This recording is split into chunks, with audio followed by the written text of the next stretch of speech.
اللہ رب العالمین والصلاة والسلام علی سید الانبیاء والمرسلین اما بعد فاعوذ باللہ من الشیطان الرجیم بسم اللہ الرحمن الرحیم پڑھیے الصلاة والسلام علیک یا رسول اللہ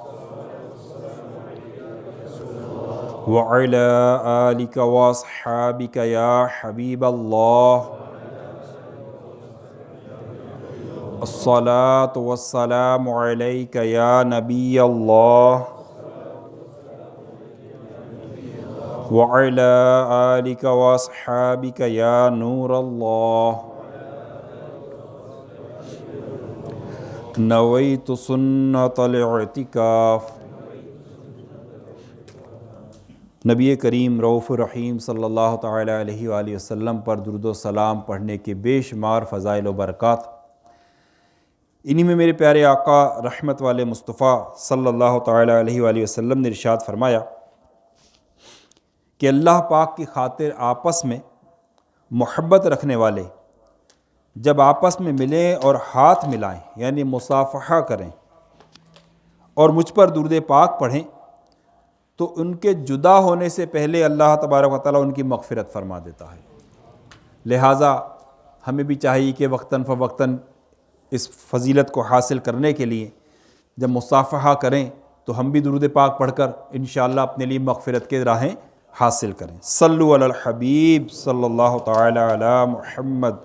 پیارے میٹھے میٹھے اسلامی بھائیوں، آئیے اچھی اچھی نیتوں کے ساتھ آج بیان کو سنتے ہیں کہ نیت المؤمن خیر من عملی، کہ جتنی مسلمان کی نیت اس کے عمل سے بہتر ہے، تو جتنی اچھی اچھی نیتیں ہوں گی اتنا ہی زیادہ اجر و ثواب بڑھتا چلا جائے گا۔ لہٰذا اچھی اچھی نیتوں کے ساتھ کہ آج نامہ اعمال کا پہلا دن ہے، اللہ تبارک و تعالیٰ کی رضا پانے کے لیے بیان میں شرکت کروں گا، اچھی اچھی باتیں سنوں گا، فکر آخرت اپنے اندر بیدار کروں گا، اپنی غفلت کی چادر کو اپنے اوپر سے اتاروں گا۔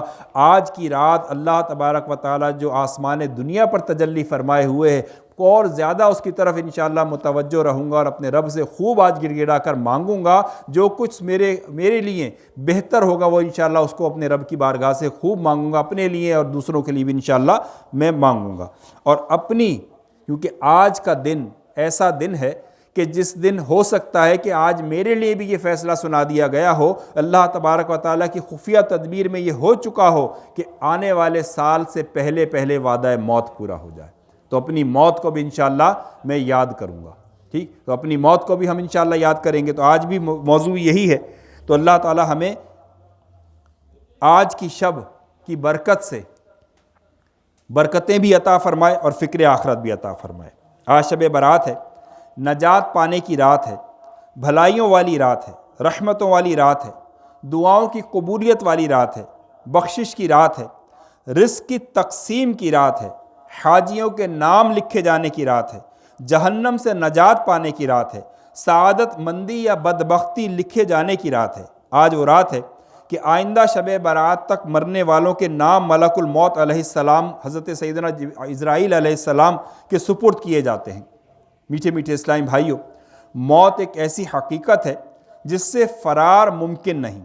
کسی بھی مذہب یا عقیدے کے ماننے والے ہوں موت کا انکار کر ہی نہیں سکتے، دہریے بھی نہیں کر پاتے۔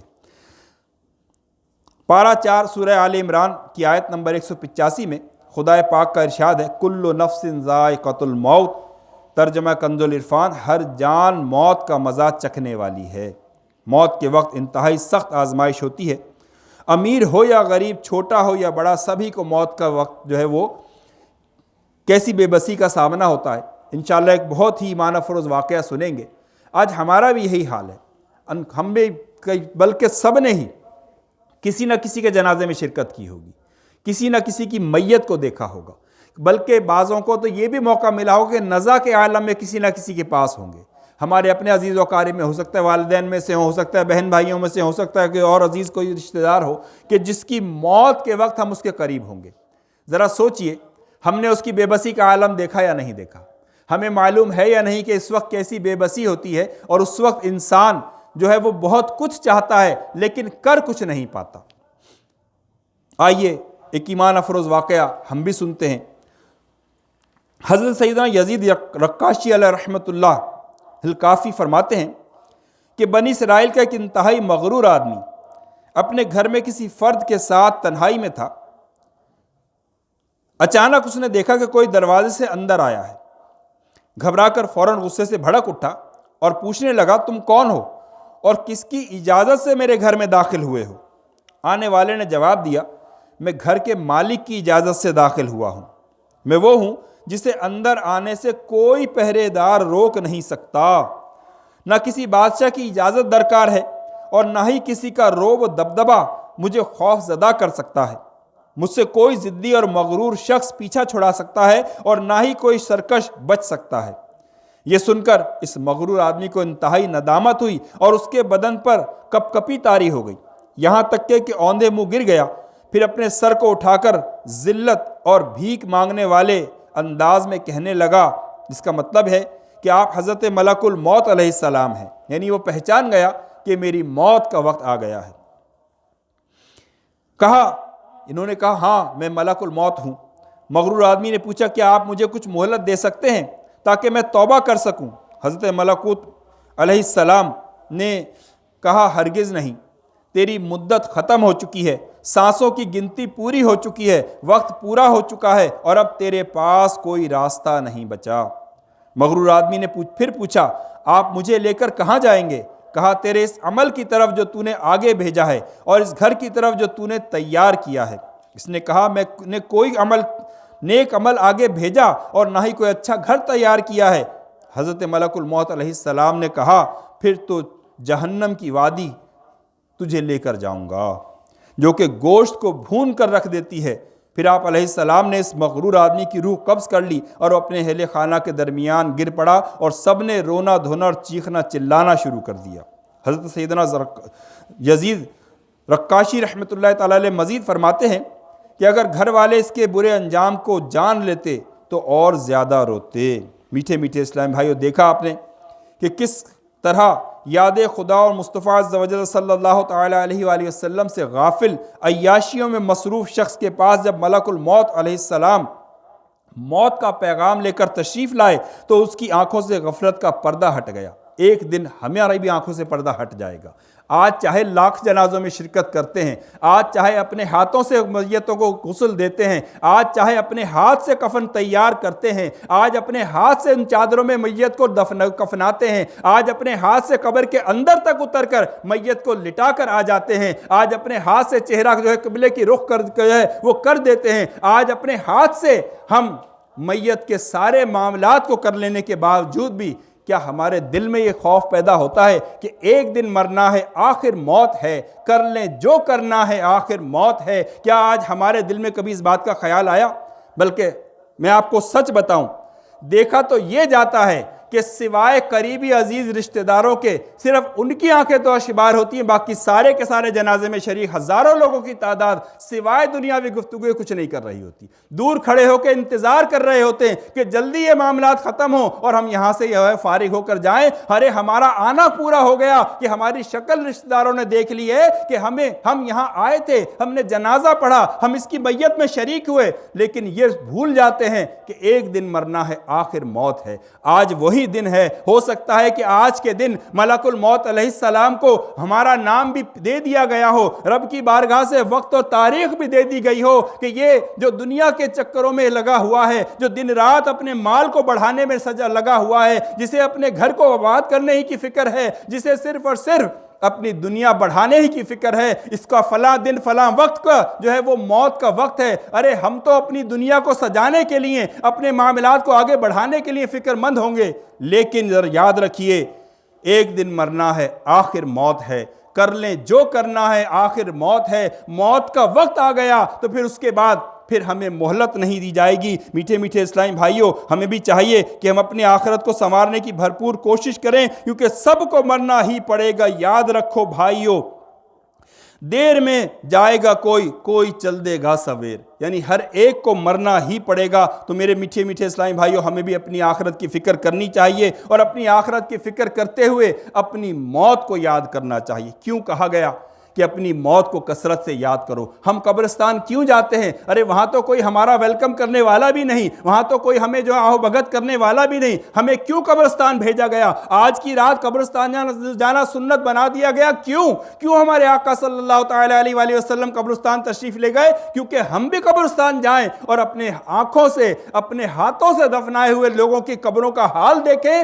اور اس حال کو دیکھ کر اپنے لیے درس عبرت لے کر لوٹیں۔ لیکن آج ہمارا حال کیا ہے؟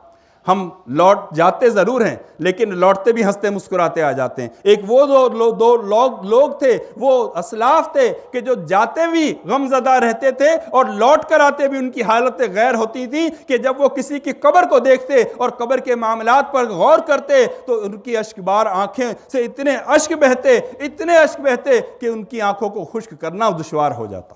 تو اے میرے پیارے میٹھے میٹھے اسلامی بھائیوں، اگر ہم اسی طرح غفلت کی نیند سوتے رہے، ہمیں بھی مرنے سے پہلے موت کی تیاری کرنی چاہیے۔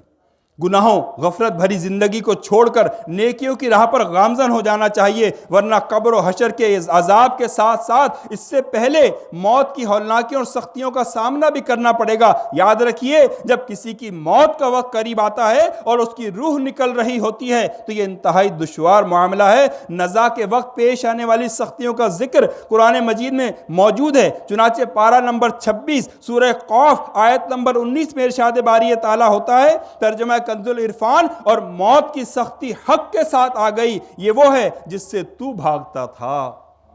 ذرا سوچئے، آج ذرا سا سر میں درد ہوتا ہے تل ملا جاتے ہیں، بخار چڑھتا ہے صبر نہیں ہوتا۔ ایک چھوٹا سا وائرس دنیا میں گھوم رہا ہے، ساری دنیا کو اس نے ہلا کر رکھا ہوا ہے۔ کیوں؟ کہ مرنا پڑ جائے گا۔ اگر یہ وائرس ہمیں اس میں مبتلا ہو گئے تو ہماری بھی موت ہو سکتی ہے۔ ارے وائرس کیا کرے گا؟ رب تبارک و تعالیٰ تو ہر شعبان میں ہمارے لیے فیصلہ کر دیتا ہے کہ انہیں آنے والے سال میں زندگی دینی ہے، ان کی زندگی بڑھانی ہے یا ان کا وقت پورا ہو گیا۔ ارے ہم وائرس سے ڈر رہے ہیں، کاش کے خوف خدا سے ڈر رہے ہوتے تو ہم اپنی اعمال کو بہتر بناتے، کیونکہ ساتھ جانے والے صرف جو ہے وہ صرف ہمارے اعمال ہیں۔ نبی پاک صلی اللہ تعالیٰ علیہ وآلہ وسلم نے ارشاد فرمایا کہ انسان کے صرف 3 ساتھی ہیں، ایک صرف اس کے موت کے یعنی سانس نکلنے تک کا ساتھی، دوسرا اس کی قبر کے دہانے تک کا ساتھی، اور تیسرا ساتھی وہ ہے کہ جو اس کی قیامت تک اس کے ساتھ رہے گا۔ فرمایا پہلا ساتھی وہ ہے کہ جو اس کے ساتھ جو ہے وہ سانس نکلتے ہی اس کا ساتھ چھوڑ جائے گا۔ وہ کون ہے؟ وہ اس کا مال ہے، وہ وارثوں کی ملک ہو جاتا ہے، وہ اب اس کا کوئی ایک بجر ٹکا بھی اس کا نہیں رہتا، وہ سب کا سب وراثت میں چلا جاتا ہے۔ لہٰذا جس مال کے لیے آج ہم دن رات کوشاں ہیں، جس کے لیے ہم اپنے حلال و حرام کی تمیز چھوڑ چکے ہیں، جس کے لیے ہماری نمازیں جا رہی ہیں، جس کے لیے ہماری عبادتیں جا رہی ہیں، جس کے سبب ہمارے تلاوت قرآن ہم سے چھوٹتا چلا جا رہا ہے، وہ مال سب سے پہلے ہمیں چھوڑے گا۔ یاد رکھیے، یہ مال سب سے پہلے ہمیں چھوڑ جائے گا، اور یہ مال ہماری سانس کی ڈوری ٹوٹتے ہی ہم سے جدا، اور یہ وارثوں کا حق بن جائے گا۔ دوسرا وارث فرمایا کہ دوسرا ساتھی وہ ہے جو قبر کے دہانے تک تو ساتھ جائے گا لیکن اس سے آگے نہیں جائے گا، اور وہ ساتھی ہیں عزیز و قارب اور اولاد، کہ جس کے صحت وہ مرنے کے بعد ہی سب سے پہلے کوشش ہوتی ہے کہ اس کا سب سے آخر معاملہ جلدی مکمل کراؤ، اس کی تجہیز و تکفین ہو، نماز جنازہ ہو، اور اسے جلد از جلد قبر میں پہنچا دیا جائے۔ اور اس کے آگے آج تک اگر آپ میں سے کوئی مثال لا سکے کہ کوئی سب سے زیادہ محبت کرنے والا باپ ہو، بیٹا ہو، بھائی ہو، بہن ہو، بیوی ہو، بچے ہو، کوئی قبر کے اندر ساتھ رہنے کے لیے تیار نہیں ہوتا۔ کیوں؟ کہ یہ ساتھی یہیں تک کا تھا، اب اس کے بعد اس کی معاملات ختم۔ اب آگے کا جو تیسرا ساتھی ہے جو سب سے زیادہ کمزور ہوتا چلا جا رہا ہے وہ ہے نیک اعمال، کیونکہ نیکیاں تو ہم کرتے ہی کوئی نہیں، نیکیاں تو ہمارے پاس ہیں ہی کوئی نہیں، اگر کرتے بھی ہیں تو وہ بھی ہماری شیطان ضائع کروا دیتا ہے، کبھی ریاکاری کروا کے، کبھی کوئی اور کام کروا کے ہماری نیکیاں ضائع ہو جاتی ہیں۔ ارے ہمارا تو حال یہ ہے کہ ہم اپنے ایمان کو بھی بچانے کی فکر سے فارغ ہو چکے ہیں۔ یاد رکھیے، روایتوں میں آیا کہ اگر انسان کو اپنی زندگی میں اپنا ایمان بچانے کی فکر نہ ہو تو موت کے وقت خوف ہے کہ اس کا ایمان ہی سلب ہو جائے۔ ذرا سوچیے، ہم میں سے کتنوں کو فکر ہے ہمارا ایمان بچ جائے؟ ہم کتنی بار دعا مانگتے ہیں، یا اللہ ہمارا ایمان سلامت رکھنا۔ کوئی امام دعا مانگ رہا ہے، اس کے پیچھے آمین ضرور کہتے ہیں۔ ذرا سوچیے، اپنے دل پر ہاتھ رکھے کہ میں نے خود اپنے ایمان کی سلامتی کے لیے اپنے رب سے کتنی بار بھیک مانگی ہے، تو آپ کو پتہ چلے گا، رے یہ بات تو رہ ہی گئی۔